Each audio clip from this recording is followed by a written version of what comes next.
मीनाक्षी ताली बजाकर हम पास्टर का वेलकम करें।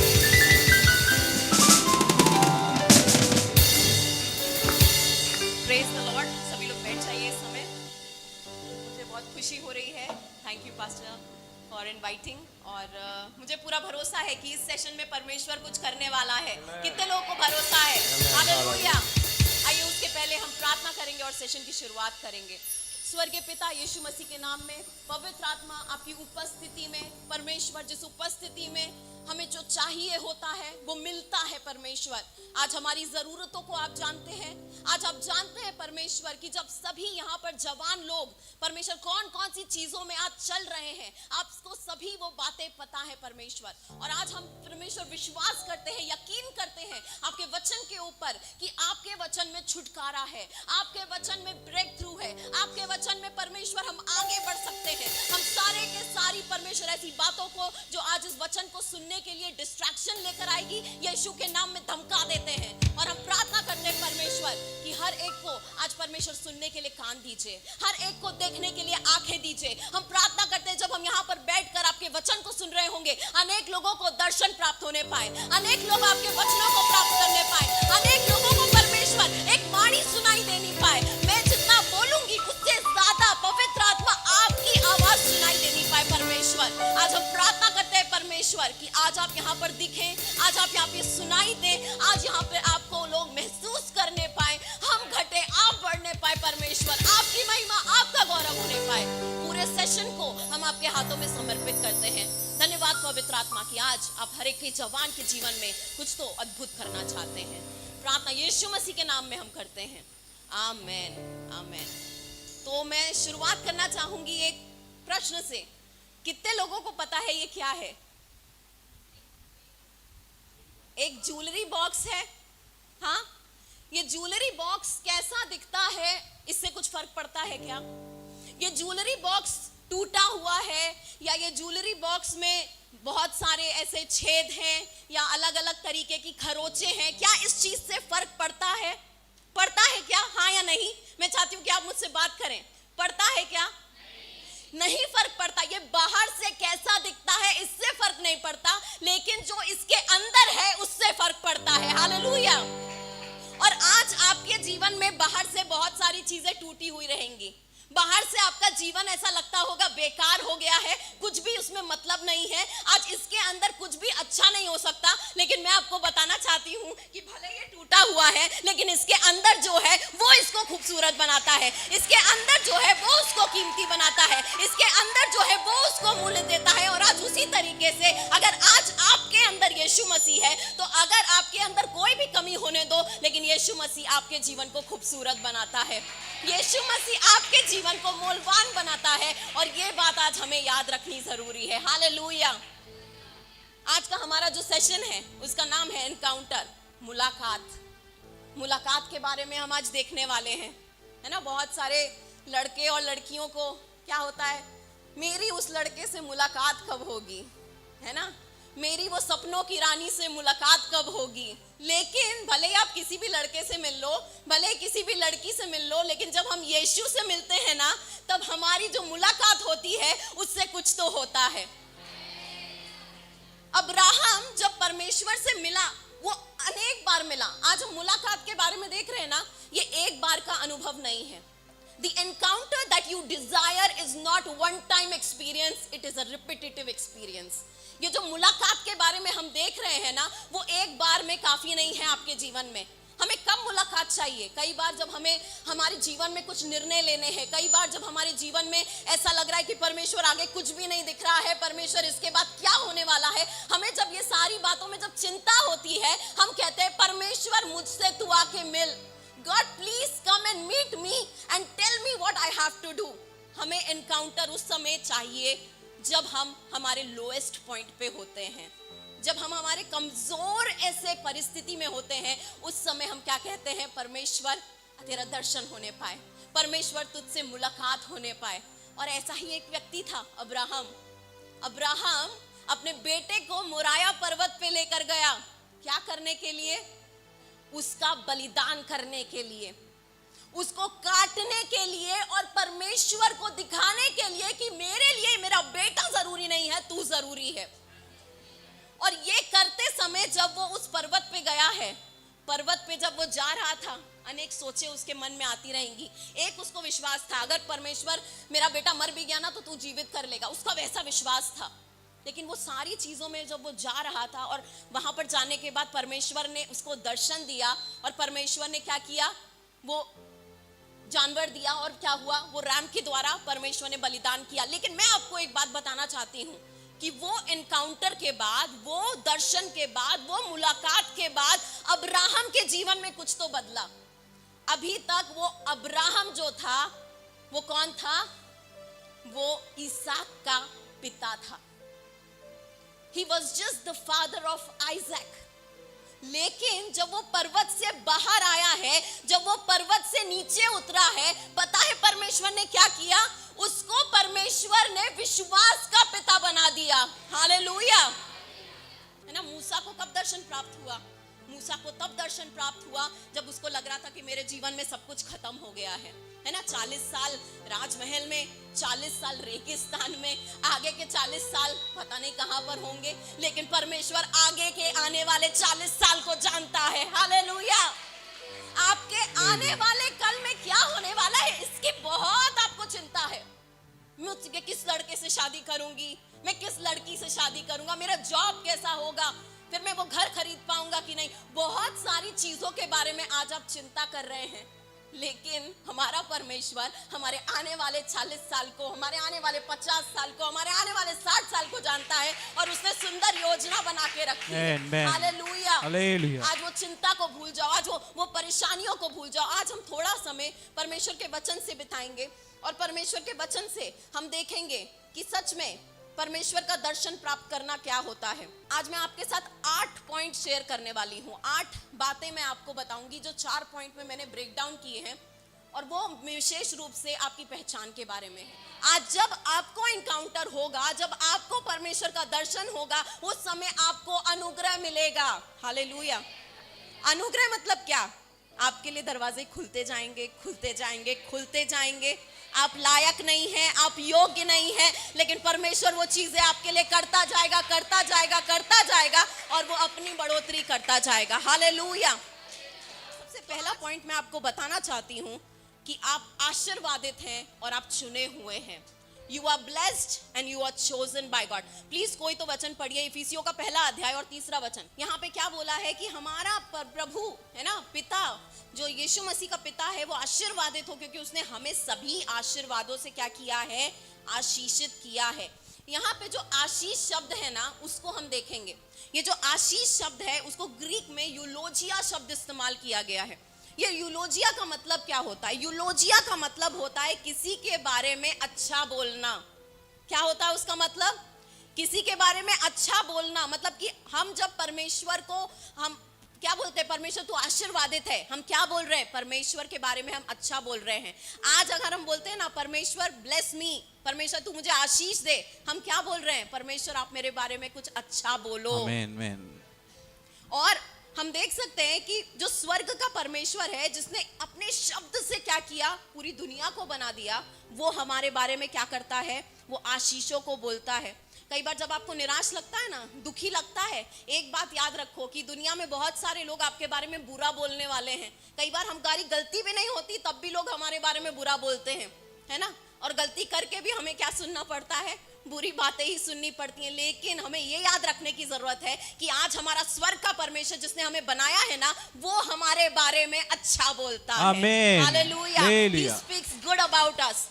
तो हमें याद रखना है। हम अगर बाइबल में देखें तो पुराने नियम में याकूब जो था वो क्या करता था, याकूब ने अपने 12 बेटों को आशीष दिया। इंसान होकर उसने अपने बेटों को आशीर्वादित किया। हाँ, परमेश्वर का चुना हुआ था, परमेश्वर का उसके ऊपर अनुग्रह था, परमेश्वर ने उसको चुना था, उसने अपने बेटे को आशीर्वादित दिया और जैसा जैसा आशीष उसने दिया वैसे वैसे उनके जीवन में होता गया।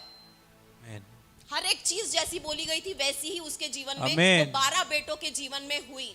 जब इंसान आशीष देता है और इंसानों के शब्द में इतना सामर्थ्य है कि वो जो बोल रहा है वो हकीकत में आता है, तो स्वर्ग का परमेश्वर जब आपको आशीष देगा तो वो हकीकत में नहीं आएगा क्या? आमेन, हालेलुया। हालेलुया। आज उसके द्वारा आज आपको पता होना चाहिए कि मैं आशीर्वादित हूं, लेकिन लोगों का समस्या क्या है? मेरे जीवन में शाप है। क्या है? शाप है, पीढ़ी पीढ़ी के शाप हैं। मुझे एक बात बतानी है आपको, रहेंगे पीढ़ी पीढ़ी के शाप, लेकिन जब आप यीशु मसीह में आते हैं, उसका लहू आपको धो देता है, आपको नई रचना बना देता है, तब पीढ़ी पीढ़ी के आशीर्वाद शुरू हो जाते हैं। आमीन, हालेलुया। हालेलुया। परमेश्वर क्या कहता है कि अगर तू मुझ पे विश्वास करेगा तो तेरी पीढ़ियों को आशीष मिलेगा। आमेन, आमेन। तो उसी तरीके से हाँ थे वो शाप थे, वो सारी की सारी मैं शाप थी, है ना, मैं शाप था। हम कई बार बोलते हैं, माता पिता बोलते हैं ना, ये शापित बेटा है मेरा, है ना, किसी काम का नहीं है, बेकार है, निकम्मी लड़की हुई है हमें, है ना। कई बार ऐसे सुनने को आती हैं आवाजें। कई बार हमारे पड़ोसी रहेंगे, अलग अलग लोग रहेंगे, ऐसी बातें हमें सुनने के लिए आती हैं। लेकिन आज वो सारी बातों को किनारे करो और एक बात को याद रखो कि परमेश्वर तुम्हें आशीर्वादित कर रहा है। वो तुम्हारे बारे में अच्छा बोल रहा है, स्पीकिंग वेल अबाउट यू। और अगर वो बोल रहा है तो वो चीजें तुम्हारी हकीकत में आने वाली हैं। Hallelujah, hallelujah. तो सबसे पहली बात, आप चुने हुए लोग हैं। दूसरी बात, परमेश्वर ने आपको चुना है। प्लीज जरा पढ़िए इफिसियों का 1 अध्याय और 4 वचन, देखिए क्या लिखा है वहां पे। जैसा उसने हमें जगत की उत्पत्ति से पहले उसमें चुन लिया कि हम उसके निकट प्रेम में पवित्र और निर्दोष हों। यस, उसने हमें चुन लिया। यहाँ पर कोई है जो जाता है सब्जी लेने के लिए और फल लेने के लिए और बोलते भैया 1 किलो जरा सड़ा हुआ सेब दे दो जरा, भैया 1 किलो सड़ा हुआ आम मिलेगा क्या? कोई है यहाँ पे? ऐसा कोई है? आप जाके जब कोई चीज आपको चाहिए होती है, आप उसकी परख करते हैं, आप उसको छानबीन करते हैं, इधर से टूटा है क्या, उधर से ठीक है क्या। अच्छे से जानबूझ के आप गलत चीजों को नहीं लाते, लेकिन आप अच्छे परख करके अच्छी चीजों को ही घर पे लेकर आते हैं। हमें एक चीज याद रखनी है कि परमेश्वर ने हमें क्या किया है? चुना है। कब चुना है? दुनिया की नींव डालने के पहले हम उसके दिमाग में थे, है ना। आजकल आपके बारे में कोई सोच रहा है कि नहीं? इस बारे में हमें ख्याल आता है कि नहीं? कभी कभी मेरे बारे में तो कोई सोचता ही नहीं है ना। आजकल जवान लोगों को एक चीज सिर्फ सताती है, मेरे पेरेंट्स, मेरे घर वाले, मेरे बारे में कोई नहीं सोचता। भले ही वो सोचते होंगे, लेकिन ये सोच हमारे मन में बार बार आती है और हमें सताती है। लेकिन एक बात हमें याद रखनी चाहिए कि आपकी ख्यालों से परमेश्वर का मन भरा हुआ है। Hallelujah, hallelujah. वचन कहता है he is mindful of you, उसका दिमाग आपसे भरा हुआ है। लेकिन वो सारी चीजें जानने के बाद परमेश्वर का मन मेरी बातों से भरा हुआ है। हालेलुया। और पता है क्यों भरा हुआ है?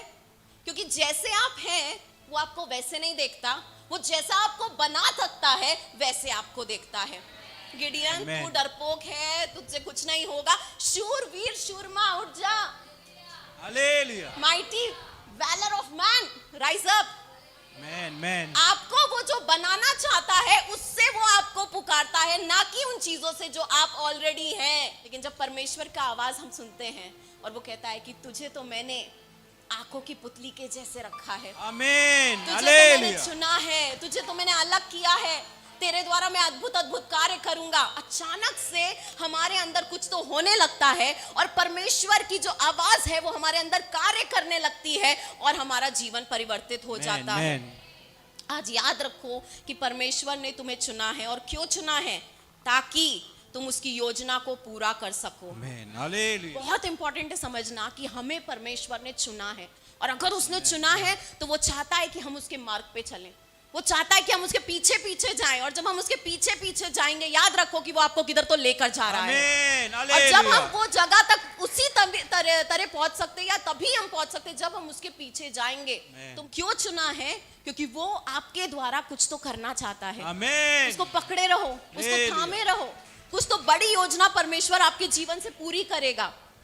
आपके जीवन से तभी कार्य होगा जब आप उसके पीछे जा रहे हैं। तीसरी बात हम देखेंगे इस समय, दूसरा पॉइंट है हमारा, यू आर लव्ड। वो आपसे प्यार करता है। प्लीज पढ़िए कोई इफिसियों का 1 अध्याय और 4 वचन, उसी वचन में है। जैसा उसने हमें जगत की उत्पत्ति से पहले उसमें चुन लिया कि हम उसके निकट प्रेम में पवित्र और निर्दोष हों और अपनी इच्छा के भले अभिप्राय के अनुसार हमें अपने लिए पहले से ठहराया कि यीशु मसीह के द्वारा हम उसके लेपालक पुत्र हों। Yes, thank you. तो यहाँ पे हम क्या देख सकते हैं, उसने अपने प्रेम में हमें क्या किया है, चुन लिया है। किसमें चुना है उसने? किसमें? प्रेम में। वो आपसे प्रेम करता है, इसके लिए उसने आपको चुना है। और कई बार हम देखते हैं ना, इस दुनिया में प्रेम की परिभाषा अलग है। कोई मुझे दे सकता है what is love according to the world? दुनिया के हिसाब से प्यार क्या है ना? दुपट्टा ऐसा पूरी तरीके से घूम रहा है ना? वो लड़का भागते भागते आ रहा है खेतों में, वो प्यार है क्या? वो प्यार है? यूथ मीटिंग है, डोंट वरी, है वो प्यार है क्या? प्यार क्या है? प्यार वो है जो अपनी जान दे देता है। दुनिया में बहुत सारे लोग बोलेंगे मैं तुम्हारे लिए जान दे दूंगा, दे के दिखाओ जरा। उनको बोलो तुम कभी, दे के दिखाओ जरा, देखें। उनके जान देने से फायदा क्या होगा? तुम्हारे ऊपर कोर्ट केस हो जाएगा। हालेलुया। वो मर के तो जाएंगे और तुम्हारा जीवन बर्बाद कर देंगे। इस लड़की की वजह से मैं मर गया, इस लड़के की वजह से मैं मर गया, तुम्हारा लाइफ बर्बाद कर देंगे। लेकिन जब यीशु मसीह प्यार में मरा ना, तो उसने अपना सब कुछ खोकर हमें सब कुछ दे दिया। आमीन, हालेलुया। ऐसा होता है प्यार। आमीन, ये है आमीन। प्यार। और है ना, आज आपको प्यार करने वाले जो रहेंगे वो शायद दुनिया से चले गए रहेंगे। शायद जिसने आपको प्यार किया रहेगा उसने आपको धोखा दे दिया होगा, आपको इस्तेमाल किया होगा और मानो आपको फेंक दिया होगा। प्यार क्या होता है आज आप शायद ढूंढ रहे हैं, है ना? कई लड़कियां या कुछ लड़के भी शायद ऐसा बोलते होंगे, काश वो बातें मेरे बचपन में ना हुई होती। हालेलुया। काश वो चीजों से मुझे नहीं जाना पड़ता, काश वो लोग मेरे करीब नहीं आते थे, काश वो चीजें कभी नहीं होती थी। लेकिन मैं आपको बताना चाहती हूँ, हर एक चीज में परमेश्वर का उद्देश्य होता है। आमीन, हालेलुया। और आज अगर आपके जीवन में यीशु है और आपका जीवन बर्बाद है, बेकार है, उससे कुछ भी नहीं हो सकता, याद रखो कि परमेश्वर आपके जीवन में बहुत खूबसूरत बातें कर सकता है। हमारा परमेश्वर ऐसा है ना कि वो राख से खूबसूरती निकाल सकता है। तो आपकी परिस्थिति में नहीं करेगा क्या वो? हालेलुया। समुद्र में जाकर एक बॉटल पानी भर लो तो समुद्र का पानी कम हो जाएगा क्या? समुद्र का पानी खत्म हो जाएगा? ये हमारे क्या बोलते हैं, मुंबई के समुद्र में जाके हम कितनी बॉटल्स भर सकते हैं? कितनी? बहुत। हम गिनती भूल जाएंगे, हमारी बॉटल्स खत्म हो जाएंगी, लेकिन पानी नहीं खत्म होगा। हालेलुया। परमेश्वर का प्यार ऐसा है, आमीन, कभी खत्म नहीं होता। आमीन। हर एक परिस्थिति में वो हमें प्यार देता रहता है, देता रहता है, देता रहता है। उसका प्यार कभी खत्म नहीं होता है। आमीन, हालेलुया। हालेलुया। आज आपको लगता है कि मुझे कोई प्यार नहीं करता, जाओ उसके पास प्रार्थना के समय में, देखो तुम्हें वापस तुम आओगे ना प्रार्थना के समय में, तुम्हें ऐसा लगेगा कि मेरा पूरा का पूरा प्यार मेरे दिल का भर गया है। लेकिन पहले एक चीज थी कि मुझे एक विश्वासी से शादी करनी है। आमीन। आज आप में से बहुत सारे लोग होंगे जिनको शायद अविश्वासी से प्यार हो गया होगा। हालेलुया। है ना? वो लड़का बहुत अच्छा है, कभी कभी चर्च में भी आता है, कभी कभी प्रार्थना भी करता है, लेकिन वो लड़का परमेश्वर पे विश्वास नहीं करता। वो तुम्हारे लिए अच्छा नहीं है। वो लड़की परमेश्वर में नहीं है, वो तुम्हारे लिए अच्छी नहीं है। हम जब कॉम्प्रोमाइज करते हैं ना, जब हम तड़जोड़ करते हैं ना, तब क्या होता है? हमारा जीवन बर्बाद हो जाता है। बाइबल में क्या लिखा है? Do not be unequally yoked with the unbeliever. अविश्वासी के साथ क्या मत करो?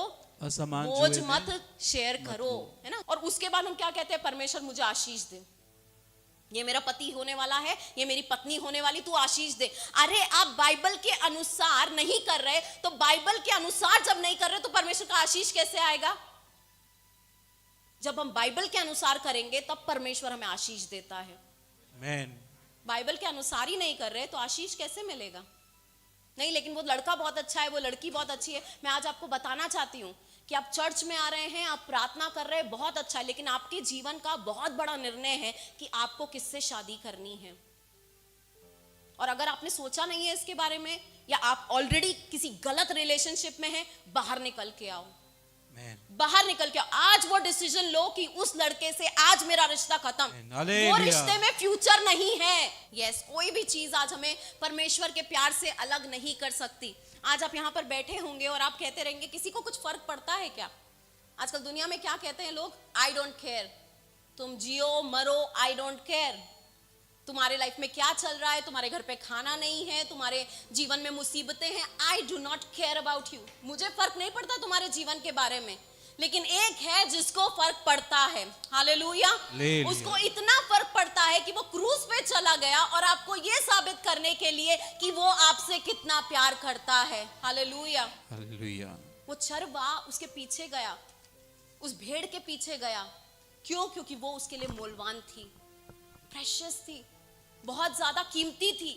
उसने सारी चीजों को छोड़ दिया, सारी चीजों को नाकार दिया, सिर्फ उस भेड़ के पीछे जाने के लिए, है ना। वो बेटा खो गया था, लेकिन मुझे कभी कभी लगता है कि वो बेटे को परमेश्वर ने क्यों माफ किया होगा, है ना।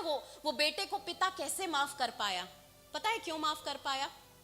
बेटा आया वापस, उसने उसे गले लगाया, उसको अंगूठी पहनाई, है ना, उसके लिए दावत दी।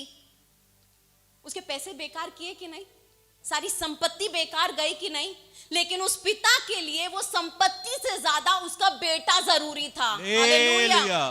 आज आपने बहुत सारी चीजों को बर्बाद किया है, बहुत सारी गलतियां की हैं, लेकिन यीशु कह रहा है कि वो सारी चीजों को हटा के तू मेरे लिए कीमती है। आमीन। You are precious for me. तू मेरे लिए बहुमूल्य है। इस दुनिया की सारी चीजें एक जगह और तू एक जगह है। Hallelujah. You are more precious to him than anything in this world. कोई भी चीज इस दुनिया की मायने नहीं रखती आपके सामने। ले पालक पुत्र हो, हमें गोद लिया गया है।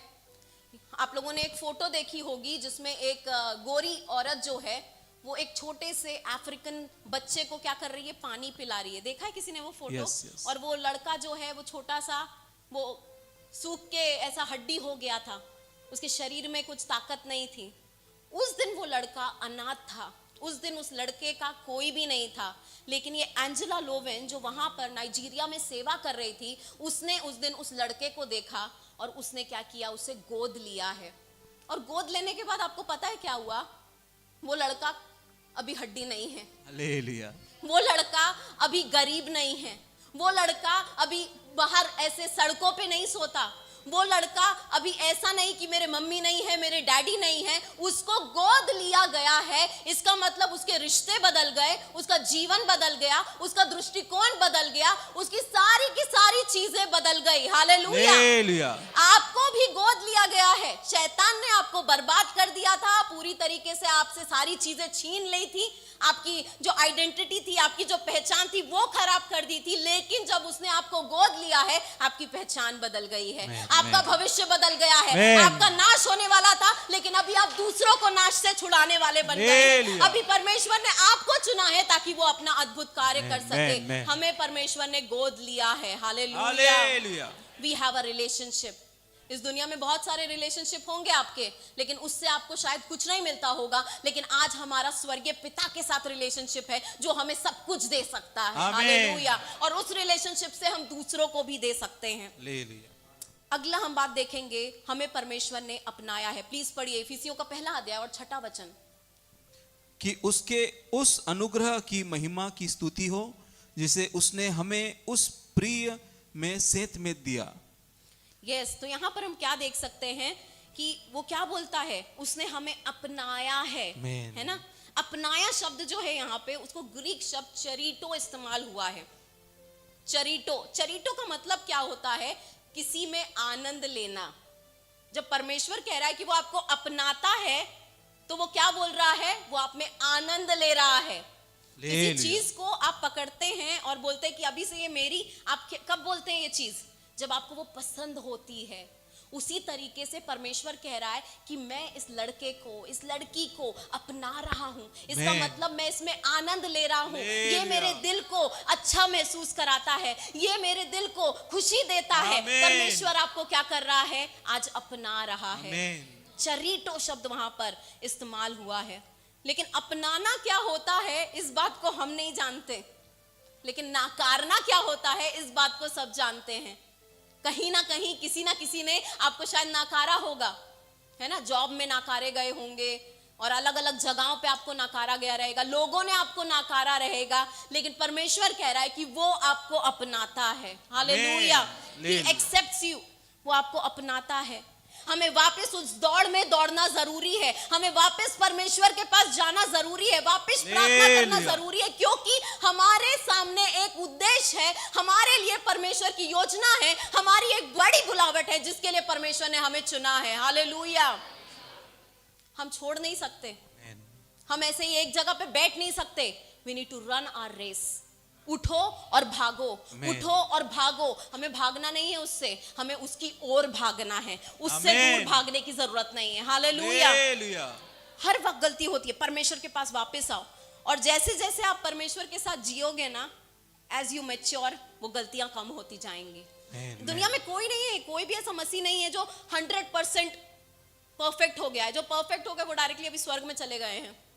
तो अभी भी अगर आप यहां पर हो तो अभी भी बहुत सारी चीजें हैं जो बदलनी चाहिए। क्यों बदलनी चाहिए? क्योंकि हमें परमेश्वर स्वर्ग के लिए तैयार कर रहा है। जिस दिन हम तैयार हो जाएंगे हम स्वर्ग में चले जाएंगे। लेकिन हर एक दिन परमेश्वर ये चीज मेरे जीवन से निकाल, वो चीज मेरे जीवन से निकाल, और मुझे क्या कर तू सुंदर तरीके से बना। एक जमीन थी हमारे घर के पास, वो जमीन थी, वहां पे सब लोग ना कचरा डालते थे। खाली जमीन थी, पूरी तरीके से क्या थी, कुछ भी नहीं था उस जमीन पे। तो आसपास के बिल्डिंग वाले, आपको पता है कैसे, हमारे मुंबई वाले सब लोग आके कचरा डाल देते थे। वो जगह पे हम ऐसे गुजरेंगे भी ना तो गंदी बदबू आती थी, बहुत गंदा महसूस होता था। लेकिन एक दिन एक बिल्डर आया और उसने देखा कि ये बिल्डिंग जो है, ये जो जमीन है, यहाँ पे बिल्डिंग हो सकती है, बहुत सारे परिवार यहाँ पर रह सकते हैं, यहाँ पे एक छोटा सा पार्क भी हो सकता है जहाँ पे बच्चे खेलेंगे, बीच में एक झरना हो सकता है जहाँ पे बुजुर्ग आके बैठेंगे और वहाँ पर अच्छा समय बिताएंगे। आपको पता है कुछ सालों में क्या हुआ? वहाँ पर बिल्डिंग बांध दी गई, वहाँ पर छोटा सा गार्डन बांधा गया, वहाँ पर सुंदर सा झरना बनाया गया।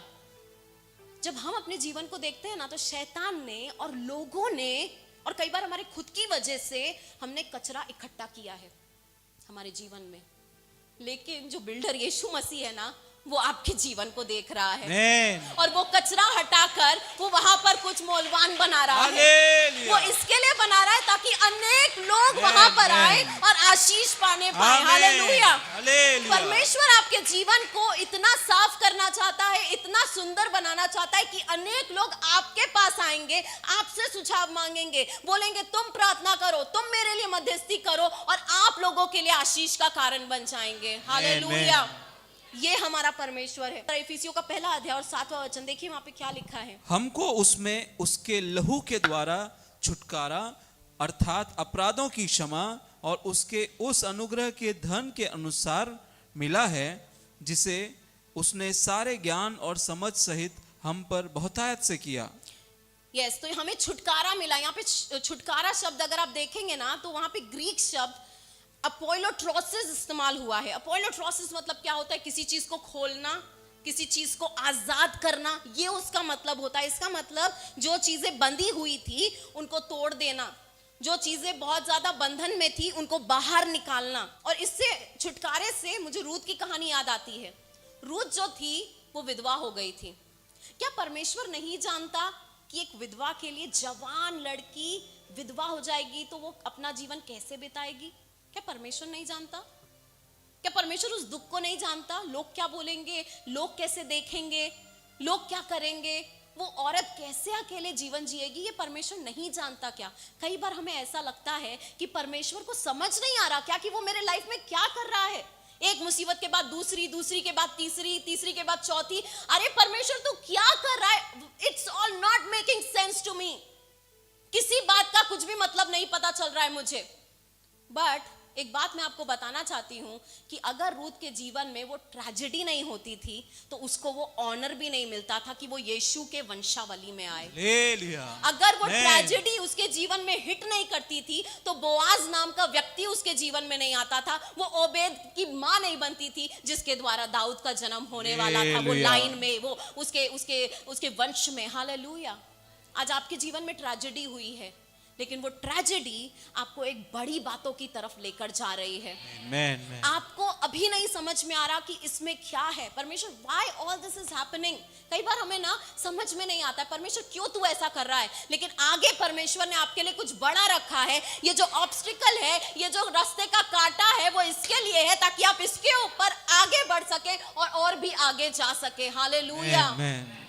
कभी भी रूथ को इतना आदर नहीं मिलता था, हम शायद रूथ के बारे में आज सुन भी नहीं सकते थे। इसका मतलब क्या है कि आपके जीवन की ट्रेजेडी, परमेश्वर आपके जीवन में कुछ ऐसा करने वाला है कि लोग आपके बारे में सुनेंगे। आमेन। इफिस 1:7 लहू के द्वारा छुटकारा अर्थात अपराधों की क्षमा उसके उस अनुग्रह के धन के अनुसार मिला है। माफी मिल गई है, आपको क्षमा मिल गई है। अभी भी बहुत सारे लोग हैं, परमेश्वर ने आपको क्षमा कर दिया लेकिन आप अपने आप को क्षमा नहीं कर पा रहे हैं।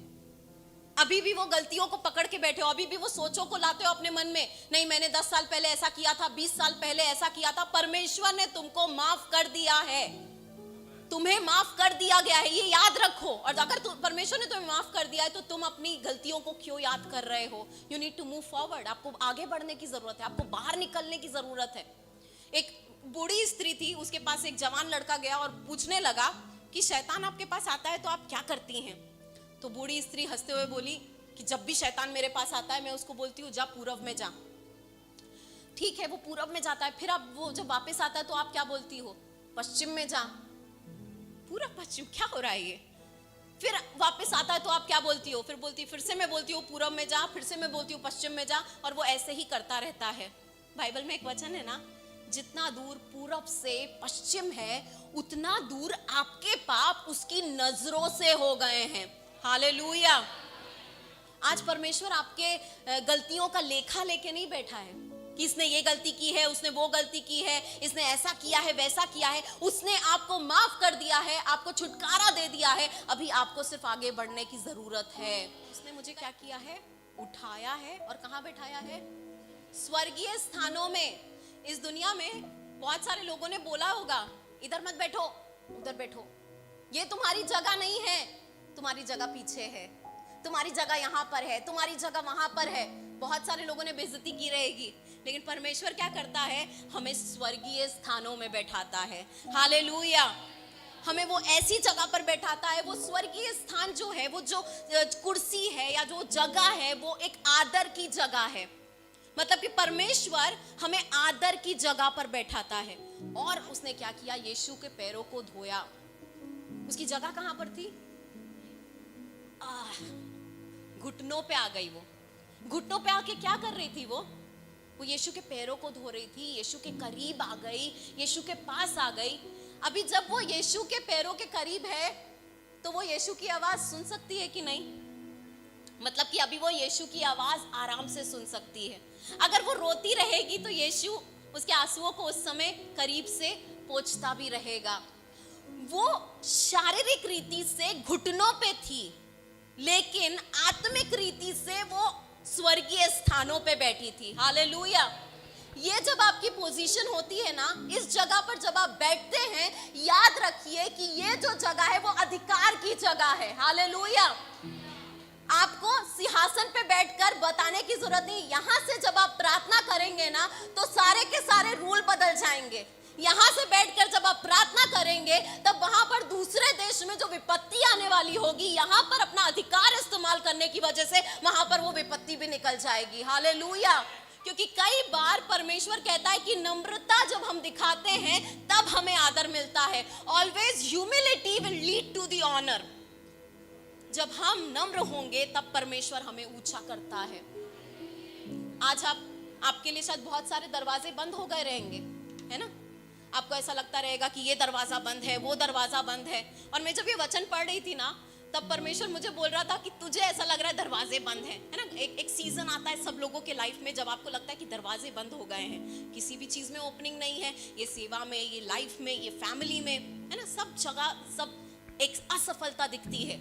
तो उस टाइम पे मैं जब प्रार्थना में उस समय में थी, तब परमेश्वर ने मुझे बोला दरवाजे बंद दिख रहे हैं ना, तू भी दरवाजा बंद कर ले। तो मैंने भी क्या किया? दरवाजा बंद कर लिया और प्रार्थना करने लगी। और परमेश्वर का वचन क्या कहता है कि जाओ और दरवाजा बंद करो। लिखा है कि नहीं मत्ती में? दरवाजा बंद करके हेडफोन लगा के फेसबुक देखो, ट्विटर देखो, नहीं, दरवाजा बंद करो और क्या करो? प्रार्थना करो। क्योंकि जो परमेश्वर तुम गुप्त में करते हो वो देखता है। हालेलुया।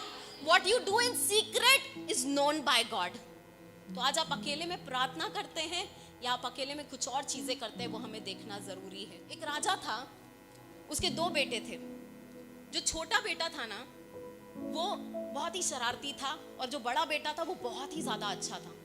एक दिन उनके राज्य पे हल्ला हुआ, और हल्ला होने के बाद जो दुश्मन थे वो बड़े बेटे को बंदी बनाकर लेकर गए।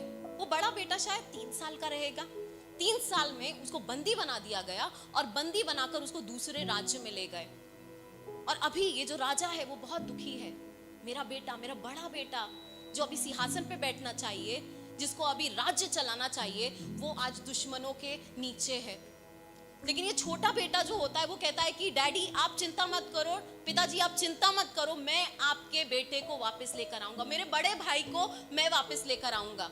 तो वो बड़ा होता है, तलवारबाजी सीखता है, सारी चीजों को सीखता है, और एक दिन वो दुश्मन के राज्य में जाता है।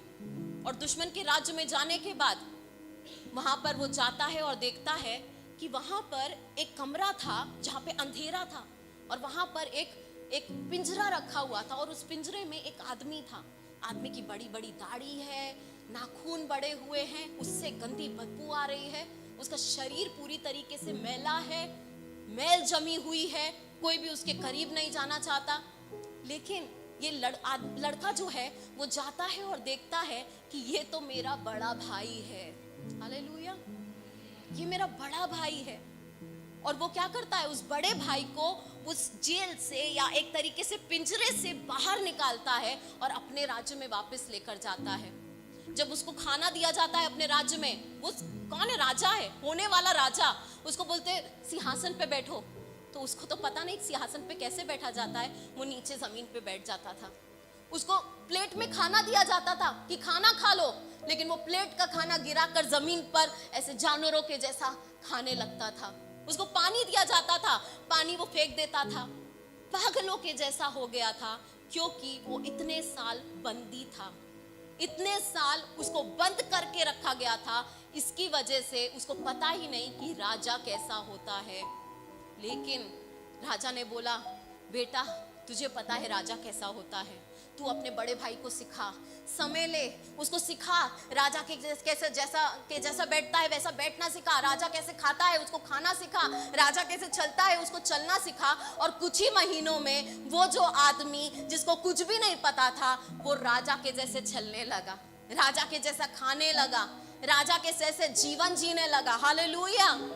आज आपके जीवन में परमेश्वर ने शायद काम करना चाहता है, परमेश्वर शायद आपके जीवन को बदलना चाहता है, लेकिन शैतान ने ना आपको अनेक साल बंदी के जैसा रखा है। उसने आपको पागल बना दिया है आपकी सोचों में। many are having a mental kind of trauma in their mind। बहुत सारे लोग आज शारीरिक और मानसिक रीति से क्या है, पीड़ित हैं। आपको पागल बना दिया गया है, आपको पूरी तरीके से आपके अंदर जो था, अच्छाई थी, उसको उसने छीन लिया है।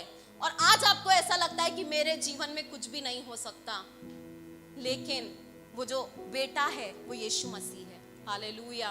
वो आपको छुड़ाने के लिए आया है, और वो आपको छुड़ा कर लेकर जाएगा, ना ही इसलिए आपके पिता के पास लेकर जाएगा ताकि आप अपना जीवन जैसे जी रहे थे वैसे ही जिए, लेकिन आपको इसके लिए वो लेकर जाना चाहता है ताकि वो आपको सिंहासन पर बैठा सके। हालेलुया।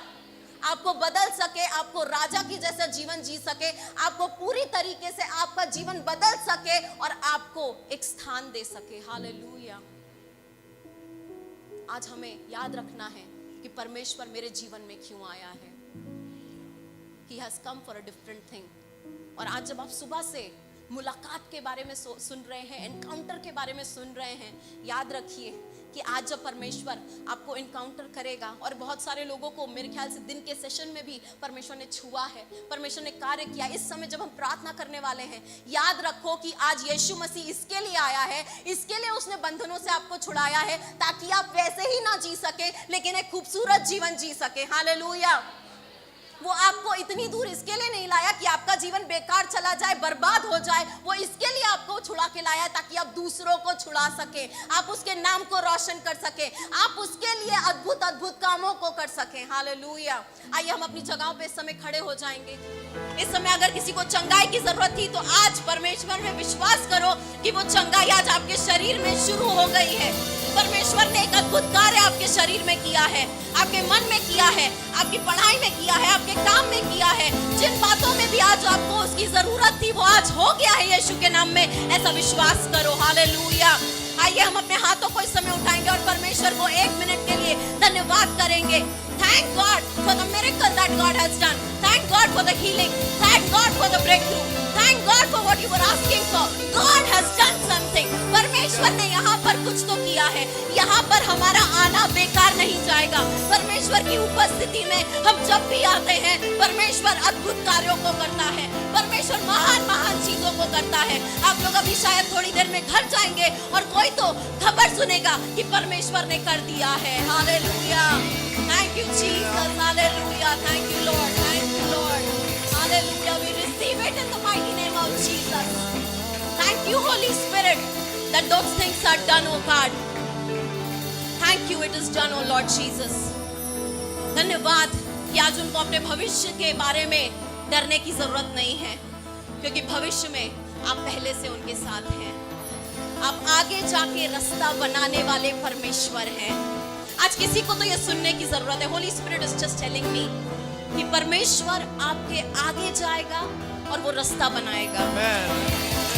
रास्ता नहीं दिख रहा है, भविष्य नहीं दिख रहा है, कुछ भी नहीं दिख रहा है, but the Holi spirit is telling me